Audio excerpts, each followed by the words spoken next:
जैसा कि मैंने पिछले वीडियो में आप लोगों को दिखाया था कि खेसारी लाल की फिल्म अंदाज और अपराधी दोनों फिल्में एक साथ रिलीज हुई हैं और मोतिहारी का जो सिनेमा हॉल है जिसका नाम है पायल और संगीत, दोनों में इनकी दोनों फिल्में अंदाज और अपराधी दोनों एक साथ लगी हुई हैं। उसकी भीड़ को मैंने आपको दिखाया ही था और साथ में आप देख सकते हैं कि अंदाज फिल्म को देखने के लिए कितनी ज़्यादा भीड़ आई थी।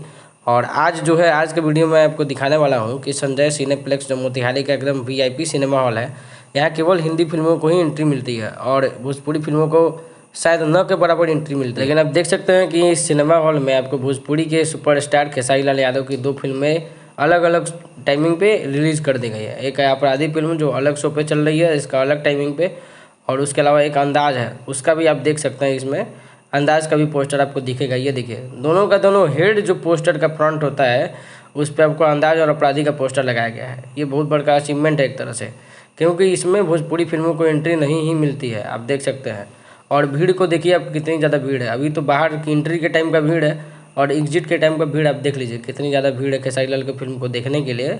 मतलब क्रेज़ काफ़ी ज़्यादा बढ़ चुका है। धीरे धीरे जैसे जैसे भोजपुरी फिल्मों का स्तर मतलब बढ़ रहा है वैसे वैसे जनता के बीच भी उनका प्यार और प्रोत्साहन बढ़ने लगा है। दोस्तों, अगर आप मेरी बात से सहमत है, वीडियो अगर अच्छी लगी तो कमेंट जरूर कीजिएगा और चैनल को अपना प्यार दीजिए। बाकी वीडियो देखने के लिए आप सभी का बहुत बहुत धन्यवाद।